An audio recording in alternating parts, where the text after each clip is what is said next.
Militer Israel mempercepat upaya untuk menguasai wilayah Gaza sepenuhnya yang ditargetkan selesai pada bulan ini. Israel bersikeras untuk menguasai Gaza meski dikecam keras oleh dunia internasional.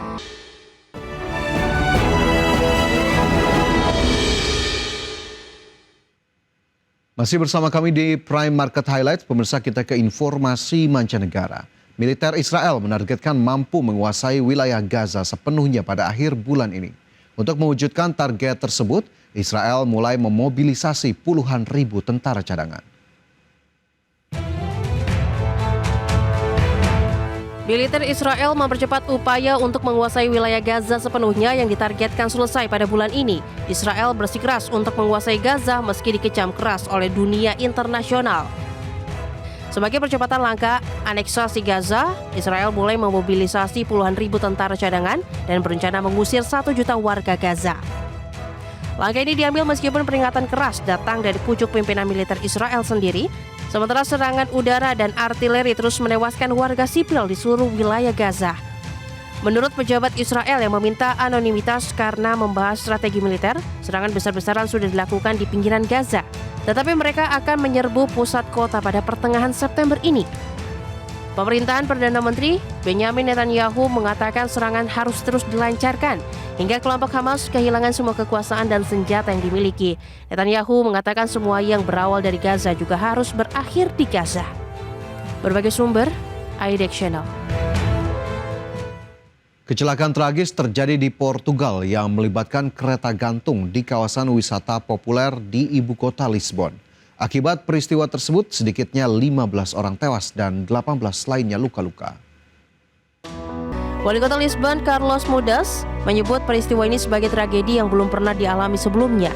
Sementara itu, Perdana Menteri Luis Montenegro menyampaikan belasungkawa mendalam kepada keluarga korban dan Presiden Komisi Eropa Ursula von der Leyen turut menyampaikan simpati.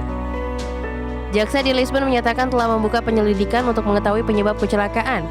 Sementara operator transportasi umum di Lisbon menegaskan semua prosedur perawatan telah dipatuhi dan pemeliharaan besar terakhir dilakukan pada 2022, sementara pemeriksaan berkala terakhir selesai pada 2024. Berbagai sumber, IDX Channel. Presiden Amerika Serikat Donald Trump menuding Presiden China Xi Jinping bersekongkol dengan Vladimir Putin dan Kim Jong-un untuk melawan Amerika Serikat. Tuduhan Trump tersebut muncul usai ketiga pemimpin negara itu hadir dalam parade 80 kemenangan China atas Jepang dalam Perang Dunia II.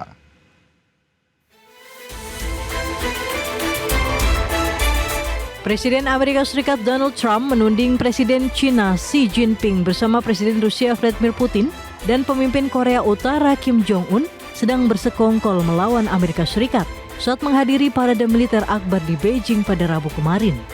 Dalam unggahan di media sosial, Trump menulis ucapan selamat kepada China yang merayakan 80 tahun kemenangan atas Jepang di Perang Dunia II, sambil menyelipkan sindiran keras terhadap kehadiran Putin dan Kim dalam peringatan tersebut. Saat menyaksikan parade terbesar yang pernah digelar China itu, Xi Jinping tampak berada di barisan terdepan para pemimpin negara bersama dengan Putin dan Kim, serta Presiden Republik Indonesia Prabowo Subianto. Pernyataan Trump muncul di tengah masih rumitnya negosiasi perjanjian dagang jangka panjang antara Amerika Serikat dengan China. Adapun pada awal bulan ini, Trump menandatangani perintah eksekutif yang memperpanjang gencatan tarif selama 90 hari dengan China. Kebijakan terbaru itu akan mencegah kenaikan tarif impor Amerika Serikat terhadap produk China dari 30% menjadi 145%. Sementara tarif masuk ke China terhadap produk Amerika Serikat tetap 10% dan tidak melonjak menjadi 125%. Selain itu, Trump juga berusaha menekan Rusia untuk mengakhiri perang di Ukraina. Namun Putin tetap melanjutkan serangan militer terhadap warga sipil Ukraina dan menolak bertemu langsung dengan Presiden Volodymyr Zelensky. Berbagai sumber, IDX Channel. Pemirsa, Hakim Federal menyatakan penghentian dana hibah kepada Universitas Harvard oleh pemerintah Amerika Serikat merupakan kebijakan yang tidak sah. Keputusan tersebut menjadi awal bagi berakhirnya konflik antara pemerintah Amerika Serikat dan Universitas Harvard.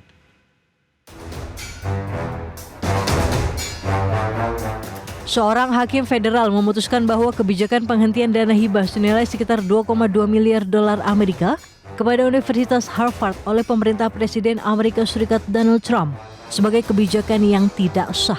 Dengan demikian, Trump tidak dapat lagi menghentikan pendanaan penelitian untuk universitas bergengsi di Amerika Serikat tersebut.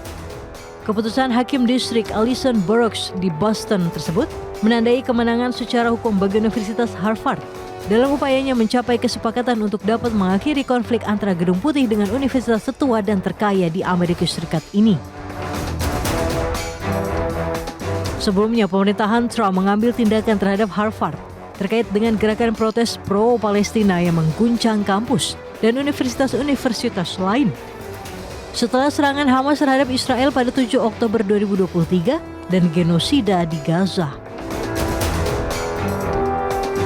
Salah satu tindakan paling awal yang diambil pemerintah terhadap Harvard adalah pembatalan ratusan hibah yang diberikan kepada para peneliti. Penghentian dilakukan dengan alasan bahwa universitas tersebut gagal melakukan upaya yang cukup untuk mengatasi pelecehan terhadap mahasiswa Yahudi di kampus. Sejak itu, pemerintahan Trump berupaya melarang mahasiswa internasional untuk kuliah di Harvard, mengancam status akreditasi Harvard, dan membuka peluang pemotongan lebih banyak dana hibah dengan menyatakan bahwa universitas tersebut melanggar Undang-Undang Hak Sipil Federal. Berbagai sumber IDX Channel. Kembali bersama kami, pemirsa. Amazon menggelontorkan investasi jumbo di Selandia Baru. Melalui Amazon Web Services, raksasa teknologi asal Amerika Serikat itu menyiapkan pusat data senilai 4,4 miliar dolar Amerika untuk memperluas infrastruktur komputasi awan di kawasan Asia Pasifik. Amazon Web Services, raksasa teknologi asal Amerika Serikat, menyiapkan pusat data senilai 4,4 miliar US dollar untuk memperluas infrastruktur komputasi awan di kawasan Asia Pasifik. Dilansir dari Forbes, pusat data baru ini akan memberikan keleluasaan bagi pelanggan AWS seperti Xero dan KiwiBank untuk menjalankan beban kerja kecerdasan buatan, menyimpan data, serta mempercepat layanan digital mereka. Wakil Presiden Layanan Infrastruktur Amazon Web Services, Prasad Kalyanaraman, menyebut proyek tersebut bakal membantu organisasi di Selandia Baru mempercepat transformasi digital di tengah lonjakan permintaan cloud. Amazon memberikan proyek ini akan menciptakan lebih dari 1.000 lapangan kerja baru dan menambah nilai ekonomi hingga 10,8 miliar dolar Selandia Baru. Meski belum diungkapkan lokasi maupun jadwal pembangunan, Amazon memastikan pusat data itu akan memanfaatkan energi terbarukan dari ladang angin terbesar di negara tersebut, sekitar 150 km dari Wellington. Adapun investasi di Selandia Baru ini juga menjadi bagian dari strategi Amazon memperkuat pijakan di Asia Pasifik. Sebelumnya, perusahaan telah menyiapkan lebih dari 50 miliar US dollar untuk memperluas infrastruktur digital di Australia, Jepang, Singapura, Malaysia, dan Thailand. Berbagai sumber, IDX Channel.